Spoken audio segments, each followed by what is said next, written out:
नमस्कार, मैं हूं शम्स ताहिर खान और आप देख रहे हैं वारदात। आज हम आपको रिश्तों के जाल में उलझी एक ऐसी कहानी दिखाने जा रहे हैं जिसकी शुरुआत होती है एक मिस्ड कॉल से।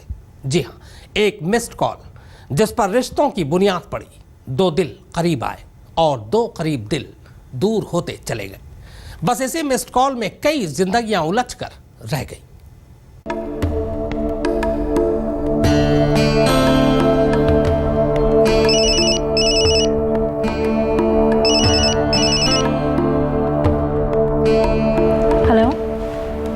हेलो।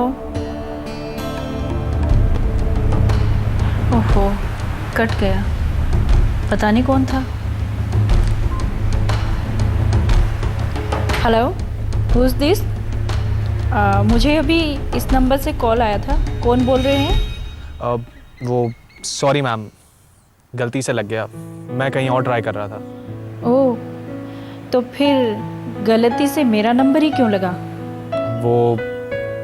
वो तो पता नहीं, पर शायद हमारी दोस्ती की शुरुआत हो। आप बातें तो बहुत अच्छी करते हैं। वैसे मैं आपको एक बात बताना चाहूँगा। आपकी आवाज़ बहुत नशीली है।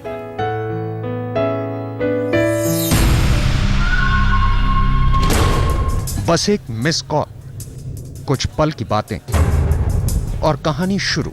एक ऐसी कहानी जिसका आगाज और अंजाम दोनों आपको चौंका कर रख देगा। जानते हैं इस एक मिस्ड कॉल की कीमत क्या है। एक खौफनाक साजिश।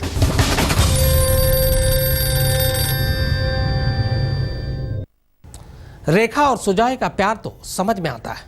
प्यार में एक दूसरे के लिए मर मिटना भी समझ आता है। लेकिन इस प्यार के जाल में किसी को बुरी तरह फांस लिया जाए और उसकी जिंदगी से खिलवाड़ किया जाए, यह बेहद अजीब है। आखिर एक मिस्ड कॉल प्यार के आगाज को किस अंजाम तक ले गया, यह आप भी देखिए। आखिर कौन है ये शख्स जिसके साथ रेखा बाहों में बाहें डालकर झूम रही है? कौन है ये शख्स जिसके साथ रेखा महज एक मिस्ड कॉल के जरिए पूरी जिंदगी साथ निभाने की कस्में खा रही है? चकरा गए ना? पहले मिस्ड कॉल के बाद बातचीत, मिस्ड कॉल देने वाले से प्यार भरी बातें और फिर एक दूसरे के साथ जीने मरने की कस्में खा रहे इस प्रेमी जोड़े की कहानी यहीं पर खत्म नहीं होती। ये बंगाल का रहने वाला सुजॉय है जो 7 महीने पहले ही नौकरी के सिलसिले में बेंगलोर जा पहुंचा। महज 7 महीने पहले ही सुजॉय ने अचानक एक अनजान मोबाइल नंबर पर कॉल की। यह नंबर बेंगलोर की रहने वाली रेखा का था। फिर क्या था, रेखा ने जब पलटकर सुजॉय को फोन किया तो दोनों के बीच बातचीत का सिलसिला शुरू हो गया। सुजॉय ने रेखा को बताया कि वो एक बड़ी कॉर्पोरेट कंपनी का अफसर है और इसके बाद ही सुजॉय ने रेखा को अपनी मीठी मीठी बातों से अपने प्यार के जाल में फंसा लिया। मिस्ड कॉल दी, फिर ने कॉल किया, फिर गलती से उसने कहा नहीं मैंने गलती से कर दिया था, मैं तो एक बड़ा कॉर्पोरेट वो हूँ, उससे मालिक हूँ उसका, ये वो। तो उससे कुछ इस ढंग से उससे बातें की कि वो उसको इसके प्रति थोड़ा थोड़ा अट्रैक्शन होने लगा और धीरे धीरे इनकी दोस्ती होगी और फिर इसने इसको भगाने के लिए आतुर कर दिया। देखते ही देखते दोनों की बातें अब मुलाकात में बदल गई और दोनों की आंखें चार हुई तो दोनों में प्यार हो गया। फिर क्या था, दोनों के बीच प्यार का सिलसिला चलता रहा और वो एक दूसरे से कभी मोबाइल तो कभी रात रात भर चैट किया करते थे। कुछ ही महीने बाद प्यार की बातों से आगे बढ़कर सुजॉय ने रेखा को शादी करने के लिए कहा। रेखा झट से शादी के लिए तैयार भी हो गई, लेकिन इस शादी के लिए रेखा के घर वाले तैयार नहीं थे। लिहाजा सुजॉय ने प्लानिंग के तहत रेखा के साथ घर से भागने का फैसला कर लिया। दरअसल ये आरोपी इतना शातिर था कि पहले इसने लड़की को कॉल किया और जब लड़की ने कॉल बैक किया तो उसके बाद इस शख्स ने लड़की को इतना बहलाया कि लड़की उसके साथ दिल्ली चलने के लिए राजी हो गई और आखिरकार वो लड़की के साथ दिल्ली आ गया। घर से भागने के लिए सुजॉय ने रेखा से घर में मौजूद 3 लाख रुपए और सोने के जेवर साथ लाने के लिए कहा। प्लान के मुताबिक 20 फरवरी को रेखा और सुजॉय बेंगलोर से दिल्ली रवाना हो गए।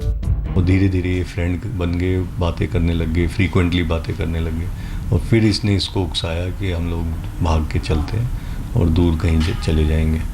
तो ये भी थोड़ा सा घर वालों के प्रेशर में थी कि शादी करना, तो ये उसकी बातों में आ गई, वो भाग गई सर घर का सारा ज्वेलरी वगैरह लेके, और उसको ये कह दिया कि भाई मैं एक बहुत ही बिजनेसमैन हूँ और तुम अपने घर से जो भी पैसे वैसे लेके आ जाओ।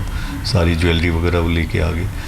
रेखा के एक घर से भागने के बाद उसके घर वालों ने जब तलाश शुरू की तो रेखा का कोई सुराग नहीं मिला। लिहाजा घर वालों ने रेखा की गुमशुदगी की रिपोर्ट इलकाल थाने में लिखवा दी। लेकिन इससे पहले कि पुलिस रेखा को ढूंढ पाती, रेखा के घर वालों को एक गुमनाम फोन कॉल मिला। हेलो, कौन बोल रहा है? आप बताएं आप कौन? देखो, तुम्हारी बेटी रेखा मेरे कब्जे में है। उसे जिंदा देखना चाहते हो तो 10 लाख रुपए का इंतजाम कर लो। क्या कौन बोल रहा है? चुपचाप सुनो, पैसे कहाँ पहुँचाने हैं, जगह और वक्त तुम्हें बता दिया जाएगा। यहाँ रेखा के घर वालों को पहली बार ये पता चला कि उनकी बेटी की जान खतरे में है और किसी ने रेखा को किडनैप कर लिया है। लेकिन रेखा को किडनैप किसने किया? रेखा का किडनैपर कहाँ ले गया? ये सवाल रेखा के घर वालों को परेशान कर रहा था, जबकि हकीकत तो ये थी कि रेखा अपने प्रेमी के साथ शादी करने के मकसद से भाग गई थी। मुनीश देवगन और तंसीम हैदर के साथ चिराग गोटी, दिल्ली आज तक।